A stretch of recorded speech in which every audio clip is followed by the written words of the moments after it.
Okay, so regulation of endocrine function and review of hormones. So here's the negative feedback that I put over here again, just because it's a pretty important concept. You have the stimulus. It acts on the sensor. The sensor is whatever structure is taking in input from the stimulus. It brings it to the control. The control is whatever structure is comparing it to a normal. So say your body gets really hot, the thermoreceptors in your body would be the sensor, and then it would go to the hypothalamus, which would be the control, because it's going to compare it to your regular body temperature. So if it sees that these thermoreceptors are receiving too much input and that your body is too hot, it's going to go to the effector. So the effector in this case would be maybe increased ventilation rate or an increase in sweating, because that's what's going to mitigate the effect of the stimulus. And then it feeds back negatively to the stimulus, and it slows down the entire process.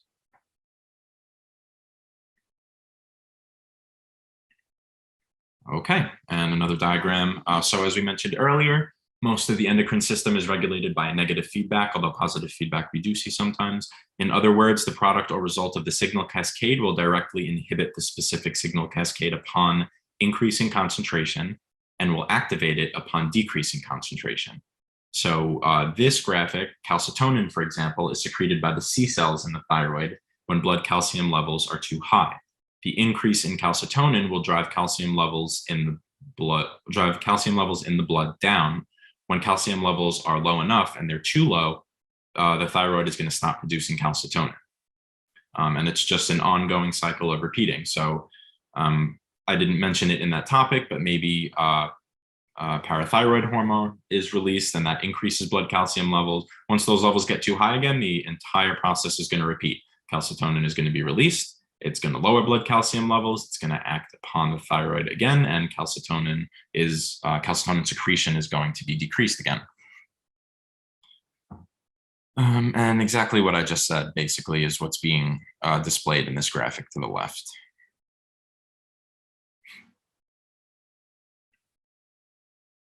Okay, we talked about tropic hormones a little bit before, specifically the releasing and inhibiting factors that are released from the hypothalamus, that are produced from the hypothalamus.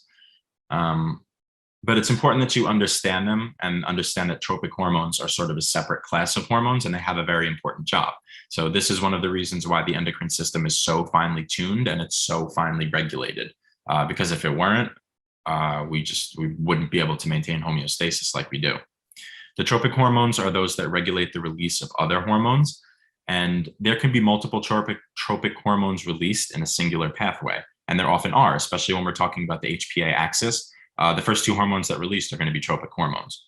So the hypothalamus will release CRH, corticotrophin releasing hormone, and that travels to the anterior pituitary lobe via the hypophyseal portal system that we spoke about.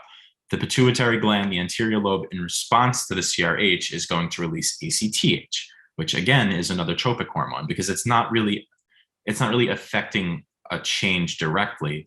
It's acting on another endocrine gland to release that specific hormone. So it's indirectly the cause of whatever action it's going to, promote downstream. The ACTH will act on the adrenal glands, and it's going to stimulate the promotion of cortisol, like we spoke about a little bit before. So cortisol is the final hormone, and it's not a tropic hormone. It's the goal. So that's the one that we want. So both CRH and ACTH are tropic hormones because they regulate the release of another hormone. Yes, TSH would be another example of a tropic hormone, yes, because it's being released by the anterior pituitary lobe, and it's going to the thyroid, but it's not doing anything other than stimulating the release of another hormone. So we can regulate the release of T3 and T4 through the release of TSH. So that's basically how the pituitary gland regulates it. And, zooming out even more, that's how the hypothalamus is able to regulate it. So yes, correct.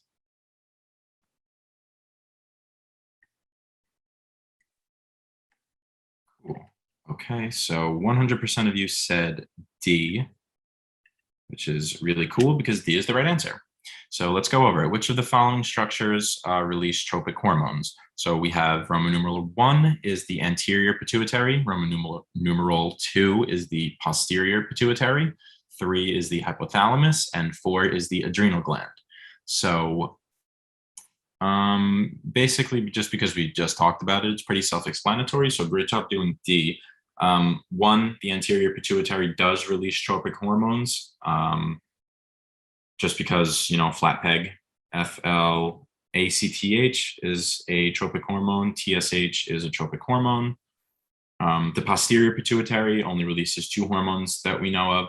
It's oxytocin and vasopressin. Neither of those are tropic hormones, so we can eliminate C. So we would just have A, B, and D. The hypothalamus, we know it releases CRH. I think it releases GRH, releasing growth hormone. It releases a few different tropic hormones, those releasing factors that we're talking about. So 3 is also correct. So from that, you can cross out A, and you can cross out B as well, and C, and that will leave you with D. Because 4, the adrenal gland also does not release tropic hormones. It releases catecholamines and a few others. And I put this here just for like a reference, so you guys can look back and maybe study if you want to make flashcards. I think these are pretty good things to make flashcards for. You can use Anki. Just to really quickly go through it, the pineal gland, we're not going to talk too much about it, but it does make melatonin. There are many target organs, and it regulates your biological clock, your circadian rhythm, your sleep-wake cycle. The pituitary gland, it lists some, not all of the hormones over here as well. Gives you some of the target organs and the functions. Thyroid gland, again, doesn't list all of them, but T4 is over here. Target organ function, the adrenal glands we talked about a little bit. Adrenaline and cortisol, there are a few others, but these are the main 2 that we talk about. The pancreas, insulin, glucagon, we said it also secretes somatostatin. But again, these are the 2 main ones: the ovaries, estrogen and progesterone, and the testes, testosterone. So you can look back on this in your free time if you want to use it. It's a pretty good resource if you want to make some flashcards.